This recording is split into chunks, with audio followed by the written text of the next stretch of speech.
Chapter 8 continued. Well, of course, the crowd burst into an uproarious applause as they carried the knight out of the inn on their shoulders, bidding them all good night.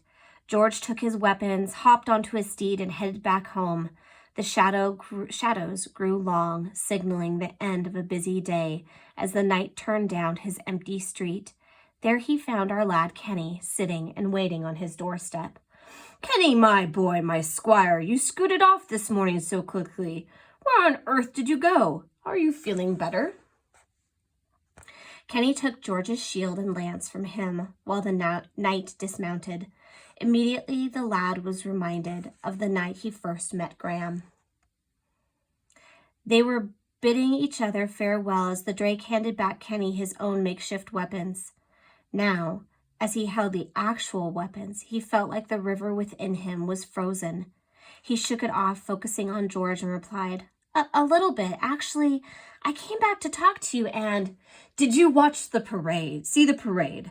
I kept an eye out for you. What a sight! What a spectacle it was. I felt like I was in the prime of my youth again. I did, Kenny said, tying George's mount to the street again sign. I had just gotten back from seeing that friend of mine I was telling you about earlier. Remember? And Can you help me with these buckles, lad? George asked as he rushed into his shop. He poked his head back out the front door when he realized that Kenny hadn't moved. Come on, I do want to hear about your friend, but I have to tell you about tomorrow. Just give me a hand with this coat of mail. Kenny sighed, trailing behind him, arriving back in George's little home on the second floor. That's a good boy. I've forgotten how hot the summer is. I haven't worn it in years, the knight said as he began to unbuckle the metallic pieces. Kenny helped his friend out of his suit of armor and set the parts carefully back into the trunk. Even though the pieces were heavy and clanged while George wriggled out of them, Kenny had never seen his old pal so sprightly before. Phew, that's much better, the knight said, and went back into the icebox. I'm parched. Do you want something to drink? Kenny went to answer, but before he could speak, the excited George handed him a bottle of birch beer and cut him off. Hold on a sec, I'll be right back. I've so much to talk to you about, and I need my... The lad heard George's voice drift away as the knight scurried back downstairs to the bookshop for something. He had to tell George about Graham. He took a big swig from his birch beer. I'll just take a deep breath and say it, he said to himself. George, the dragon you are about to slay is more interested in buttercups than battles, so you have to call up the fright, okay? Okay. While he waited for the knight's return, the lad looked around the transformed study where the ongoing chess game had been. On top of the chessboard lay a scroll with official orders from the king. Above a stack of books on George's wall hung the dusty, faded tapestry. Kenny approached it and, after blowing off a layer of dust, could now see that it was embroidered with a knight piercing a dragon in the heart. Finally, his eyes fell on the polished shield with the dragon etched on it. The image was beastly. The wicked drake had fire blasting from its mouth and nose. It was nothing at all like Graham, who just the other night had used his fire breath to light his dad's pipe by blowing a tiny spark out of his left nostril.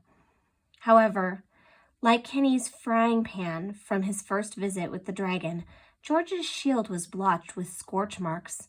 Real scorch marks made from fiery breath. George dashed back into the study. I knew this was here somewhere. I just had to dig around a bit. He cleared his table of the chessboard and the scroll and slapped down a large brown roll of parchment. It's a map of the area, he said, beaming, and I would like to discuss my strategy with you, Kenny. You know Shepherd's Hill like the back of your paw. So, how do you think I should best make our approach?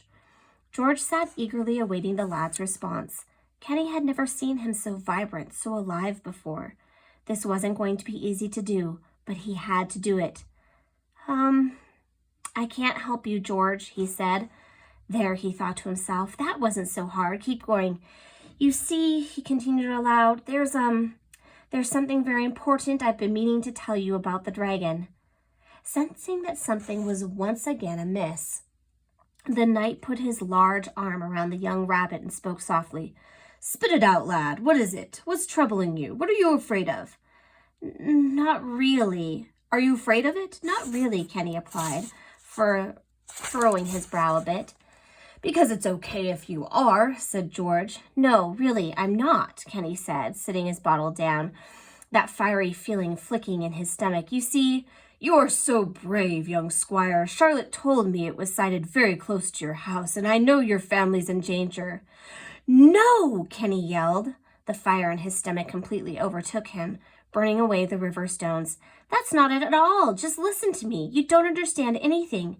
Graham is a good dragon, a peaceful dragon. He doesn't like to fight. He's never fought a day in his life, but his brothers did, and they were all killed by knights. Knights just like you. And now you have orders from the king to kill him. And the stupid king doesn't even know him. You don't even know him. Do you know what he likes to do?" George was blinking at the boy. His mouth was slightly open. "He likes painting sunsets, listening to classical music, playing piano, reading, and creme brulee. He's... The boy could no longer keep the river down, and it started trickling out, burning his eyes. "He's my best friend, and I don't want to lose either of you in some dumb fight to the death." With his mouth still agape, George studied the boy, watching him wipe his eyes with the sleeve of his shirt. Sniffling, Kenny got up to leave and turned back to the old man. "You said a friend of mine is a friend of yours is a friend of mine. Of all the people in the world who could have helped me and Graham, I thought of you. You two are the only ones who really understand me."